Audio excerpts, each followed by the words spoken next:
감초, 조연급 역할로 큰 인기를 끌었으나 너의 목소리가 들려의 민준국 이후 명품 악역 연기를 선보이고 있는 배우 정웅이는 여전히 여러 작품에서 다양한 모습을 보여주고 있습니다.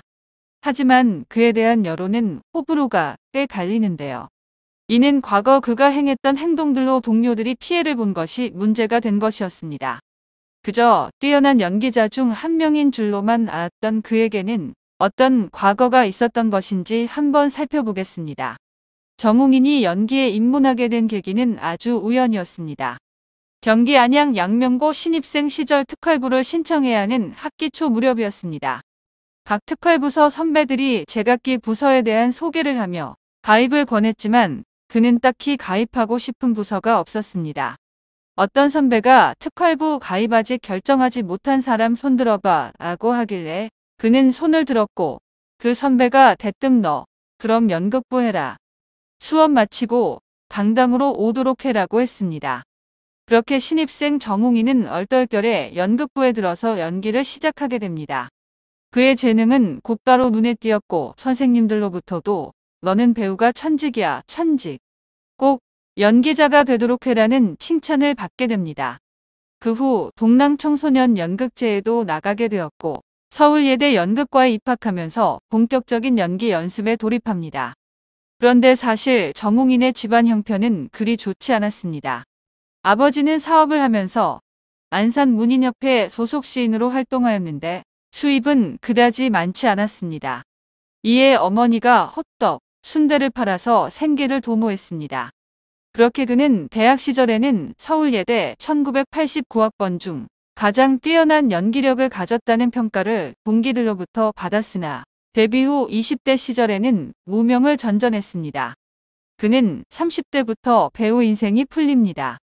1990년대 말 히트 드라마였던 은실이에서 빨간 양말 성동일과 함께 건달 역할을 맡아 코믹한 성동일과 진지한 정웅인의 합이 폭발하여 상당한 관심과 주목을 끌었습니다. 이후 SBS 예능 프로그램 좋은 친구들의 코너 중 하나인 심리학개론, 흑과 백의 박수홍과 함께 나오며 유행어까지 히트치고 본격적으로 정웅인이라는 이름 석자를 알리게 됩니다.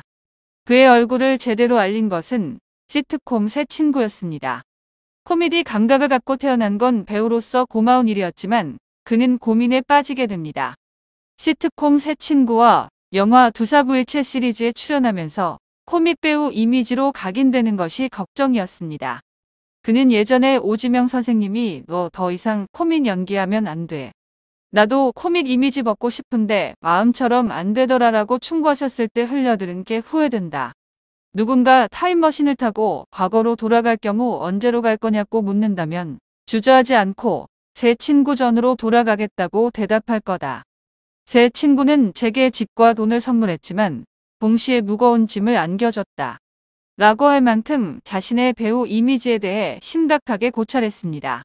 정웅이는 시트콤 새 친구 연장도 거부한 채 이미지 변신을 위해 노력했는데 중간중간 좋은 연기 평가를 받기도 하지만 결국 2013년 드라마 너의 목소리가 들려에서야 비로소 완벽한 악역 연기를 선보이면서 이미지 변신에 성공하게 됩니다. 하지만 연기자의 숙명인지 정웅이는 또다시 악역 연기로부터 벗어나려고 합니다. 그가 악역을 그만두려고 했던 이유는 바로 딸들 때문이었습니다. 하루는 딸들이 그가 출연한 끝없는 사랑을 보고 이제 주인공 부모님들 좀 그만 해쳐라고 말했습니다. 생각해보니 진짜 이제껏 주인공 부모님들을 해치고 주인공을 괴롭혀왔던 그는 딸들에게 내가 해쳐야지 너희들과 즐겁게 지낸다라고 얘기했고 아이들에게 드라마는 피도 가짜고 때리는 것도 다 가짜라고 설명해줬다. 아이들도 학교에 가서 친구들이 나에 대해 물어보면 드라마는 다 가짜라고 설명해준다더라. 이제 악역을 그만해야겠다. 너무 많이 했다. 라고 연기 변신을 꾀했습니다. 이후 그의 연기들은 출연작마다 호평을 받았고 그가 출연한다는 소식이 들리면 많은 시청자들이 그의 연기를 기대했습니다. 정웅인의 아내 이 씨는 12살 연하로 2005년 정웅인의 대학 동기 결혼식에 참석하기 위해 참석한 피로연 자리에서 서로 만나게 됩니다. 그때 정웅인의 대학 동기가 자신의 외사촌 동생인 이 씨를 경북대학교 퀸카라고 하면서 정웅인에게 소개시켜줍니다. 그러자 정웅인은 퀸카 수준이 이 정도냐고 짓궂은 호감을 표하게 됩니다. 이때만 해도 정웅인은 아내와 그냥 인사만 하고 헤어집니다. 그리고 다시 친구 돌잔치에 참석했다가 다시 우연히 아내를 만나게 됩니다. 이후 두 사람은 본격적으로 연애를 하게 되고 2006년 6월 결혼식을 올리고 슬하에 세 딸을 두게 됩니다.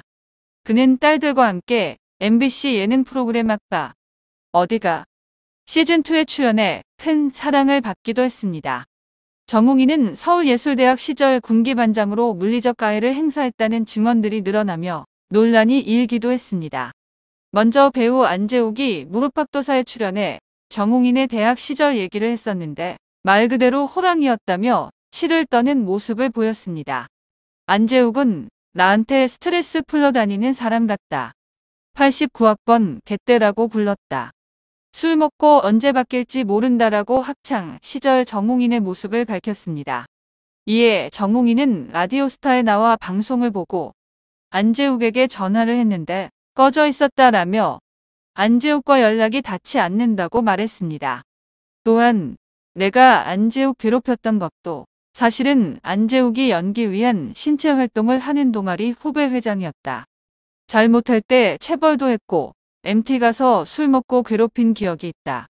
기억에 남을 행동을 했나 보다며 미안해했습니다. 이어 90학번 친구들이 황정민, 정재영, 임원희, 신동엽, 최성국인데 다 나와 동갑이라 친해질 수 없었다. 이철민 통해 90학번 모아 풀려고 했지만 안 됐다며 지금 다른 활동하는 89학번 친구들이 조금 괴롭혔다고 덧붙였습니다. 하지만 그의 피해자는 비단 안재욱만이 아니었던 모양입니다. 바로 후배였던 신동엽을 구타했다는 루머도 있었는데요. 이에 대해 정웅이는 신동엽이 진행했던 프로그램에 직접 출연해 해명했습니다. 이날 방송에서 정웅이는 사실 이 루머와 관련된 에피소드가 있다며 뮤지컬은 신체 활동이 많이 필요하다. 관련 동아리가 있는데 첫날부터 강도 높은 스트레칭을 했다. 신동엽 씨가 일자 다리 찢기를 당했다고 설명했습니다. 이에 신동엽은 당시 그 동아리에 정식으로 들어간 것도 아니었고 여기는 뭐 하는 곳인가 싶은 호기심만 있었다며 그런데 가자마자 다리를 찢었다. 내 다리가 90도 이상 안 벌어지는데 180도까지 찢으려 했다. 결국 180도까지 다리가 벌어졌다고 당시 상황을 설명했습니다. 이어 신동엽은 다음날 걷지를 못했다. 이 아래쪽 바로 밑에서부터 새까맣게 실핏줄이 다 터져서 처참한 모습이었다고 덧붙였습니다. 정웅이는 신동엽이 그렇게 어기저기적 나타나 학교 정문 앞에서 나를 발견해 화장실로 데리고 갔다. 바지를 벗어 어떻게 피멍이 들었는지 보여주더라. 정말 이러다 사람 잡겠다는 생각이 들어 다시는 동아리로 데리고 가지 않았다고 밝혔습니다. 지금도 다리를 찢을 수 있냐는 질문에 신동엽은 지금은 못하죠. 정웅인 씨가 지금도 시키면 결투 신청을 할 거다라고 의미심장한 일침을 날리기도 했습니다. 이러한 그의 해명이 있었지만 이후 배우 이철민과 김원혜가 라디오스타에 출연해 다시 한번 정웅인의 과거사를 이야기하며 재조명되었습니다. 이날 이철민은 1년 선배였던 정웅인에게 많이 맞았다고 밝혔습니다. 이철민은 저는 1970년생이지만 1년 재수를 했고 정웅이는 빠른 1971년생이었다며 근데 우리는 무조건 학번으로 나누기 때문에 그런 건 소용없었다고 말했습니다. 이철민은 영화 전설의 주먹 촬영을 하면서 정웅인 선배를 다시 만났다. 소주 한 잔을 하는데 우리 나이도 들고 했으니까 친구처럼 지내자라고 하시더라고 털어놨습니다. 또한 특히 난 학교 다닐 때 유승용 김원희와 함께 요주 인물이었다.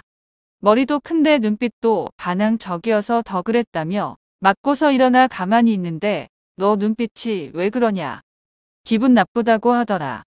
난 진짜 가만히 있었는데 그래서 억울했다고 털어놨습니다. 이에 김원혜는 당시 정웅인 학번을 개팔19라고 했다. 재수한 90학번이 그들의 타깃이었다라며 신동엽, 황정민, 임원희, 정재영 등이 있었다고 말하며 이철민의 주장에 힘을 실었습니다. 이러한 증언들이 더 화제가 되었던 것은 이철민, 김원혜가 방송에서 증언하기 전 정웅인이 2012년 방송 놀러와에서 직접 후배 구타 사실을 인정한 바가 있기 때문인데요. 먼저 연극과 89학번들이 개성이 강했다. 개성이 뚜렷한 인물들이 많이 모여 있어서 우리가 가장 잘 될 줄 알았다고 말문을 열었습니다. 개성 강한 89학번에 비해 90학번 후배들은 다소 밋밋했다며 정웅이는 후배들이 너무 평범해 우리가 90학번을 구타하기도 했다고 고해성사하기도 했습니다. 우리라고 말하자 함께 출연했던 장항준 감독은 뇌가 많이 때렸지라며 정웅인 혼자 벌인 일이라며 선을 긋는 모습을 보이기도 했습니다. 이철민과 김원혜가 정웅인의 과거사에 대해 폭로하고 이듬해 정웅인은 라디오스타에 출연해 그들의 발언에 섭섭함을 드러냈습니다. 정웅인은 해명할 필요도 없다. 다 불하다라며 해명을 하면 사실인 것처럼 보인다. 그 친구들이 열성적으로 뭔가를 건지기 위해 그런 거다. 내가 오늘 하나 건져서 내일 검색어 1위 해야지라는 생각이다라고 분노했습니다. 김원혜의 증언에 대해 언급하자 그는 김원혜 형이 정웅인이 절대 그럴 사람이 아니다라고 해야 했다. 그 형도 처음 나와서 그런 거다라며 걔 89라고 그러지 않았냐라고 섭섭해했습니다.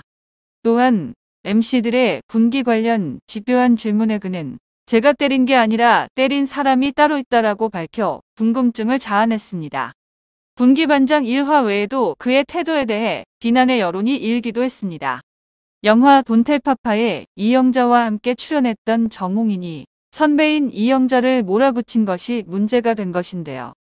한 방송에 돈텔파파의 출연진들이 게스트로 출연하였는데 이날 평소에 서로에게 서운했던 일을 허심탄회하게 말하는 코너에서 한 정웅인의 발언이 논란의 불씨를 지폈습니다. 이날 정웅인은 처음에 영화에 이영자 선배가 캐스팅되었다는 말을 듣고 사실 기분이 안 좋았다. 이영자 선배가 캐스팅된 역할이 좀 비중이 컸는데 나도 그 전에 영화가 흥행하지 못해서 이번 영화에 나름대로 열심히 해보려는 의욕에 앞서 그 캐스팅에 다른 여자 배우들을 추천했었다. 하지만 이미 이영자로 캐스팅되었다는 말을 들었을 때 기분이 상했었다. 라며 이영자의 앞에서 직접 얘기한 것입니다. 그는 이어 감독님 집에서 첫 만남이 있었는데 그때 술에 취해서 이영자 선배에게 이번에 영화에 임하니까 진짜 개그맨처럼 말고 항상 절제하고 사람 만나서 인사할 때도 개그맨처럼 인사하지 말라고 영화계의 선배로서 조언을 했었다. 라며 무례한 태도를 보였습니다.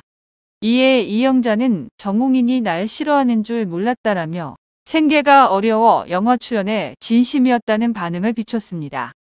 선배에 대해 무례한 태도를 보였던 그는 후배에게도 마찬가지로 바로 앞에서 좋지 못한 모습을 보여 비난을 사기도 했습니다. 연극 리차드 3세로 호흡을 맞췄던 배우 황정민이 그 대상인데요. 본인보다 더 잘 나가는 90학번 후배라고 이야기하기도 했지만 함께 출연한 방송에서 그의 태도는 사뭇 달랐습니다. 황정민은 어떤 후배였냐라는 질문에 그는 전혀 존재감이 없었다. 학교 극장에서 거지 같은 사람 하나가 나오더라. 극장에서 일을 밤새 하고 나온 것 같았다. 라며 개성 없는 후배 중 한 명으로 황정민을 꼽았습니다. 황정민이 잘 될 줄 알았냐라는 질문에는 전혀 아니다. 오히려 기술직으로 들어갈 줄 알았다라고 바로 옆에서 웃는 황정민이 무색하게 느껴질 정도로 떳떳하게 말했습니다. 이러한 정웅인의 태도는 오랜 시간 동안 온라인상에서 누리꾼들 사이에서 언급되며 이런 사람들 때문에 뽕군기가 여전히 남아있는 거다. 아무리 그 시절이었다라고 해도 후배들이 하나같이 같은 의견을 내는 걸 보면 모두 허황된 말은 아닌 것 같다. 시대 하나는 잘 타고났다. 요즘 같았으면 저런 폭로 방송도 아니고 인터넷에 글 하나 올라오는 걸로 배우 인생 끝이다. 악역 연기가 혼이 실린 연기였네 등 비난 여론도 계속 이어지고 있습니다. 정웅인에게 피해를 당했다는 후배들은 물론 정웅인 역시 방송에서 종횡무진 활약을 보이고 있습니다. 최근 정웅인은 드라마 아이돌에서 심장마비로 죽음을 맞이하며 강렬하게 퇴장해 또 한 번 드라마 팬들에게 강렬한 인상을 심어주었습니다. 연예인들에 대한 평가는 특히나 대중들의 판단에 맡겨지는 만큼 그에 대한 평가 또한 남겨두며 이상 마칩니다. 감사합니다.